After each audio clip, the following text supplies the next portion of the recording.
छोटी लड़की इतनी डर गई कि उसने अपनी लार निगल ली और हिलने की हिम्मत नहीं जुटा पाई, क्योंकि उसने एक ट्रक से भी बड़ी शार्क देखी थी। सौभाग्य से यह विशेष बुलेट प्रूफ ग्लास बहुत मजबूत है, लेकिन फिर भी इस पर दांतों के गहरे निशान बने हुए हैं। इस समय एक ब्लू व्हेल अचानक दिखाई दी, लेकिन यह स्पष्ट था कि ब्लू व्हेल का भी इतना बड़ा मुंह नहीं था। निश्चय ही राक्षस ने इसे दो भागों में काट लिया था। आपको पता होना चाहिए कि ब्लू व्हेल को अब महासागर में सबसे बड़ा प्राणी माना जाता है।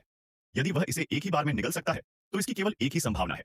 वह है लाखों वर्ष पूर्व का प्रागैतिहासिक विशालकाय मेगालोडन। लेकिन यह प्रागैतिहासिक विशालकाय प्राणी, जो काफी समय से विलुप्त हो चुका है, अचानक कैसे प्रकट हो गया? इसका पता लगाने के लिए श्री एम ने एक पानी के नीचे प्रयोगशाला बनाई और अन्वेषण टीमों के एक समूह को एक परमाणु पनडुब्बी को 10,000 मीटर की गहराई तक ले जाने के लिए भेजा। यहाँ कुछ बहुत ही विचित्र जीव रहते हैं, जिनमें क्रूर मेगालोडोन भी शामिल है। इस समय डिटेक्टर ने खतरे का अलार्म जारी किया। एक विशाल प्राणी पास आ रहा था। परमाणु पनडुब्बी पर जोरदार हमला हुआ और प्रयोगशाला से उसका संपर्क तुरंत टूट गया। ज्यूली बिंगबिंग ने बचाव के लिए जल्दी से एक छोटी पनडुब्बी नीचे भेजी। जैसे ही उसने फंसे हुए परमाणु पनडुब्बी दल को पाया, उसे एक विशाल स्क्विड ने कसकर लपेट लिया था तथा मजबूत सक्शन कपों को कसकर बांध दिया था।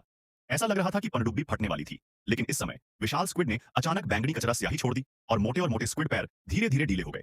एक प्रागैतिहासिक विशालकाय मेगालोडन अपने मुंह में विशालकाय स्क्विड को लेकर धीरे धीरे ऊपर से तैरता हुआ आया। यह इतना बड़ा था कि ज्यूली बिंगबिंग ने सोचा कि वह सुरक्षित है, लेकिन अप्रत्याशित रूप से मेगालोडन पलट गया और उसकी ओर दौड़ पड़ा। अचानक ऊपर की लाइटें चमक उठीं और वह उसकी ओर आकर्षित हो गया।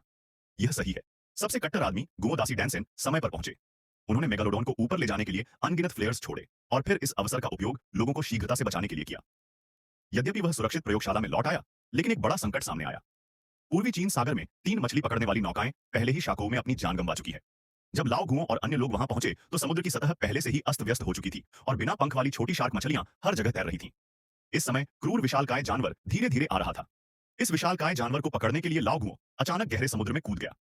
रोने से पहले उसने शार्क के पंख पर अपनी भाला बंदूक का निशाना साधा और उस पर एक लॉकेटर लगा दिया। लाओ गुओ ने जल्दी से उस आदमी को ठीक कर दिया। वह छपाक से वापस तैर गया। टीम के साथियों ने तुरंत रस्सी वापस ले ली और फिर एक्सप्रेस को पूरी गति से चला दिया। मेगालोडोन बहुत तेज था और लगातार उसका पीछा कर रहा था। जिस समय लाओ गुओ को रेत के मुहाने पर भेजा जाने वाला था, उसने अंततः रस्सी को ऊपर खींचकर उसकी जान बचाई। लॉकेटर की स्थापना पूरी हो गई।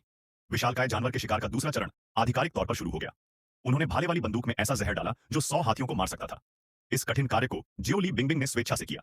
वह रोया और एंटी सैलून में कूद गया, फिर धीरे धीरे समुद्र की तलहटी में गोता लगा दिया। चारों ओर बड़ी संख्या में चारा छोड़ा गया। जल्द ही मेगालोडोन आ गया।